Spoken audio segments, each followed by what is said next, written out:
बिस्मिल्लाहिर्रहमानिर्रहीम अस्सलाम वालेकुम डियर स्टूडेंट्स। आज का हमारा लेक्चर एक्सरसाइज 7.5 मैथ क्लास 10 के मुतालिक है। अब इसी एक्सरसाइज का हमारे पास क्वेश्चन नंबर 5 है। फिर से हमारे पास एक थ्योरी की शक्ल में, रिटन फॉर्म की शक्ल में हमारे पास सवाल दिया गया है। हमने सबसे पहले इस सवाल को समझना है कि ये सवाल हमसे क्या कह रहे हैं। जब तक आप सवाल नहीं समझेंगे आप ये क्वेश्चन सॉल्व नहीं कर सकते। हमारे पास हमने क्या करना है, इस सवाल से एक ट्राइंगल भी बना कर देना है और उसको सॉल्व भी करना है। इन फार्मूलों की मदद से हमने सॉल्व करना है। ये मैंने पहले से आपके लिए लिख लिया ताकि आपके लिए इजी रहे। क्वेश्चन को पढ़ते और समझते हैं क्या कह रहा है। An observer 1.5 metre tall is 20 metre away from a tower 30 metre height. Determine the angle of elevation from his eye to the top of the tower. अब इस सवाल को आसानी से समझेंगे। एक हमारे पास क्या है, एक टावर है, ठीक है।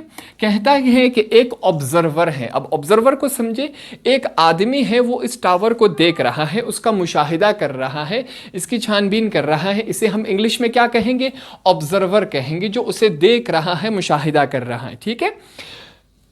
तो एक ऑब्जर्वर है, उसकी हाइट कितनी है, 1.5 मीटर है।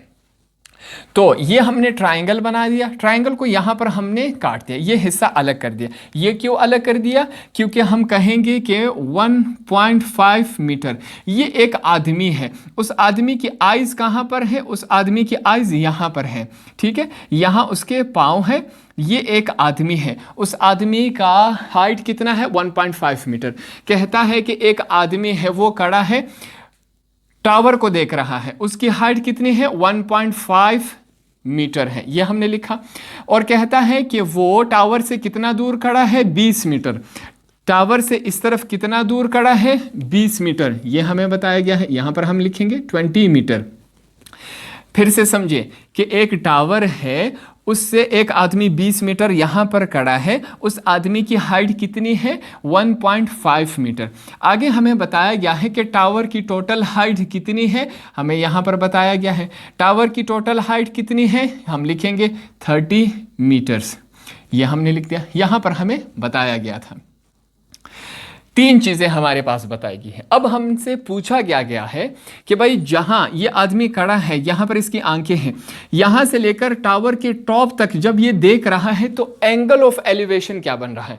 एंगल ऑफ एलिवेशन फिर से समझते हैं। फर्ज करिए एक आदमी है, बिल्कुल स्ट्रेट देख रहा है, ठीक है।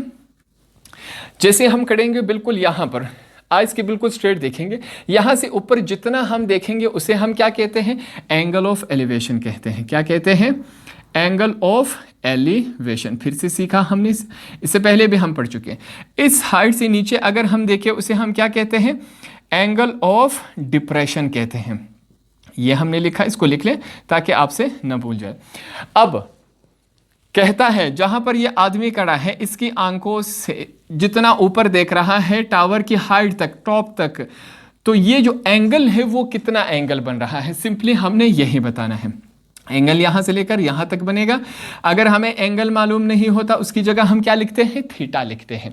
तो ये हमने क्या किया, ट्रायंगल की मदद से थोड़ा सा सवाल हमने समझने की कोशिश की। एक दफ़ा फिर रिवाइज कर लेते हैं ताकि आपके लिए बिल्कुल आसान रहे। एक टावर है जिसकी हाइट कितनी है, 30 मीटर। उस टावर से इस तरफ 20 मीटर दूर एक आदमी खड़ा है, उस आदमी की हाइट कितनी है, 1.5 मीटर है। उस आदमी की आंखों से लेकर जब वो टावर की टॉप तक देखता है तो ये जो एंगल है वो एंगल कितना बना है, सिंपली हमने इतना ही बता देना है, ठीक है। अब यहाँ पर जितने भी एंड्स हैं इन तमाम को हमने क्या करना है, नाम देना है, ठीक है। अब आप कोई भी नाम दे सकते हैं अल्फाबेटिकल वाइज। यहाँ पर हम स्टार्ट करते हैं। मैं क्या करूँगा, ए, यहाँ पर मैं इस तरह कर लेता हूँ, बी सी डी, ये हमारे पास क्या हो गया, ई हो गया। 5 एंड है, हमने 5 नाम इनको दे दिए, ठीक है। अब यहां पर समझे, उस आदमी की हाइट कितनी थी, 1.5 मीटर है, ठीक है। ये उसकी हाइट है, तो ये वाला जो है ये भी उसकी हाइट है। ये दोनों आमने सामने क्या होंगे, 1.5 मीटर है, ये हमने लिखा। कहता है कि वो टावर से कितना दूर खड़ा है, 20 मीटर दूर खड़ा है। तो इसके ऊपर वाला भी सेम उसी लेंथ का है, तो यहाँ पर हम क्या लिखेंगे, 20 मीटर्स, ये हमने लिख दिया। यहाँ तक तमाम बातें क्लियर हो गई।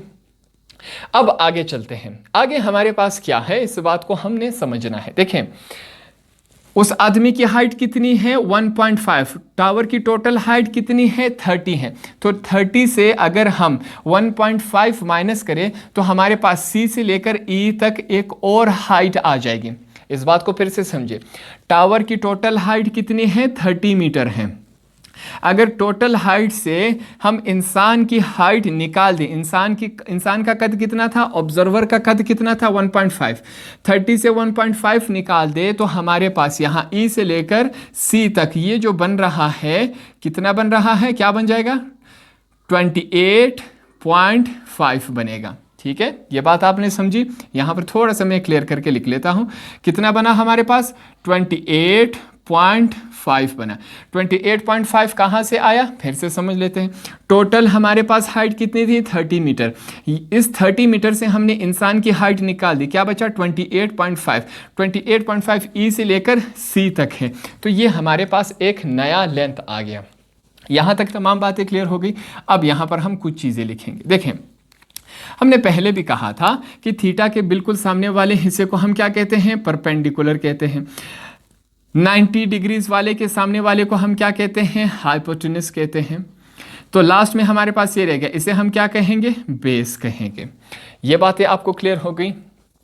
अब हमारे पास ये जो हमारे पास है परपेंडिकुलर और बेस दोनों दिया गया है।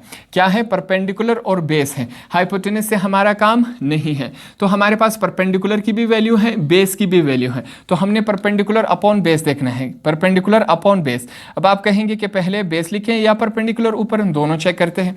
अगर यहाँ पर हम देखिए परपेंडिकुलर अपॉन बेस हमारे पास ये रहा, ये करेक्ट हो। बेस अपॉन परपेंडिकुलर चेक करते हैं, वो हमारे पास मौजूद नहीं है। तो परपेंडिकुलर अपॉन बेस किसके बराबर है, वो हमारे पास है tan थीटा है। tan थीटा वाला फार्मूला यहां पर हमने इस्तेमाल करना है। क्यों इस्तेमाल करना है, क्योंकि परपेंडिकुलर अपॉन बेस की वैल्यू है, इस वजह से। सवाल को स्टार्ट करते हैं। यहां पर सबसे पहले मैं क्या लिखूंगा, इन ट्रायंगल। हमारे पास एक ट्रायंगल है, सिर्फ ट्रायंगल को अब हम देखेंगे, इस नीचे वाले हिस्से को आपने नहीं देखना। ACE, हमारे पास ट्रायंगल के 3 कोने हैं, ACE, ये हमने लिख लिया। एक ट्रायंगल है ACE है। आगे चलते हैं, C से लेकर E तक हमारे पास, C से लेकर E तक इसकी लंबाई कितनी है, हाइट कितना है 28.5। यहां पर मैं लिखूंगा C से लेकर E तक एक लाइन है, उसकी हाइट कितनी है 28.5।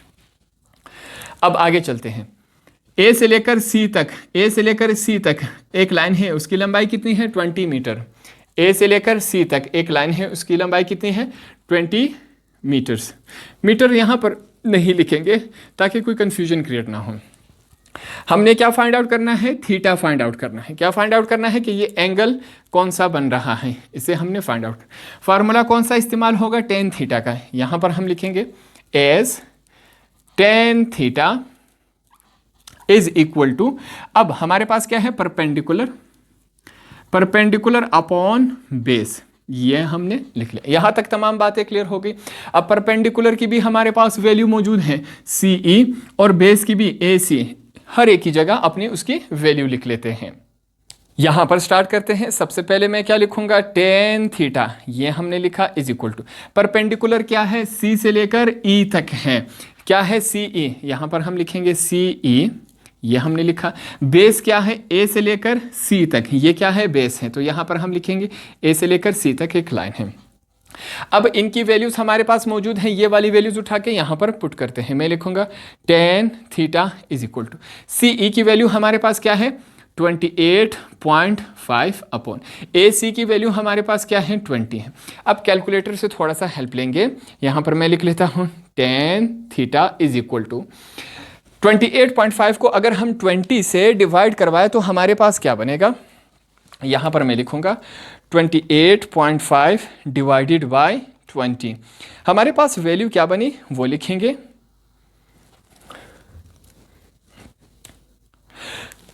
हमारे पास वैल्यू क्या बनी 1.425, ये हमारे पास वैल्यू बन गई। अब नेक्स्ट स्टेप में ये जो tan है, tan इज इक्वल टू की दूसरी तरफ जाके क्या हो जाएगा, इनवर्स हो जाएगा। ठीक है, अब इससे पहले हम क्या करते थे, यहां पर मल्टीप्लाई है, दूसरी तरफ डिवाइड, यहां पर ऐसा नहीं होगा। इस फार्मूले में tan दूसरी तरफ जाके क्या हो जाएगा, इनवर्स। कैसे बनेगा, यहां पर मैं थीटा रह जाएगा सिर्फ, 10 लिखेंगे। इन्वर्स कैसे होता है, यहाँ पर हम -1 लिख देंगे, जो बकाया वैल्यू है उसे हम ब्रैकेट में लिख लेंगे। यहाँ तक तमाम बातें क्लियर हो गई। अब साइंटिफिक कैलकुलेटर से थोड़ा सा हमने हेल्प लेना है, ठीक है। साइंटिफिक कैलकुलेटर ऑन करते हैं, सबसे पहले आपने क्या ऑप्शन दबाना है, शिफ्ट का। हमने शिफ्ट दबा दिया। शिफ्ट के बाद आप क्या दबाएंगे, 10। हमने 10 दबा दिया, आपके पास 10 - 1 आ जाएगा, ठीक है। फिर ये वाला ब्रैकेट दबाएंगे, हमने ब्रैकेट दबाया, क्या है 1.425, ब्रैकेट क्लोज कर देंगे। इज इक्वल टू का ऑप्शन दबा दें, आपके पास क्या आएगा, यहां पर देखिए हमारे पास क्या आया 54.9, ठीक है। अब पॉइंट के बाद आपके पास बहुत सारी रकम है जो कि हम नहीं लिखेंगे, ठीक है। हमारे पास एंगल क्या बना 54.9। तो जो हमसे एंगल पूछा गया था कि जो आदमी यहां पर खड़ा है वो टावर को किस एंगल ऑफ एलिवेशन से देख रहा है, हमने फाइंड आउट कर लिया 54.9 डिग्री। इस वजह से यहां पर हम डिग्री लगा देंगे। वो आदमी इस टावर को किस एंगल ऑफ एलिवेशन से देख रहा है, 54.9 डिग्री से इस टावर को देख रहा है। तो इस तरह हमारा क्वेश्चन नंबर 5 भी कंप्लीट हुआ।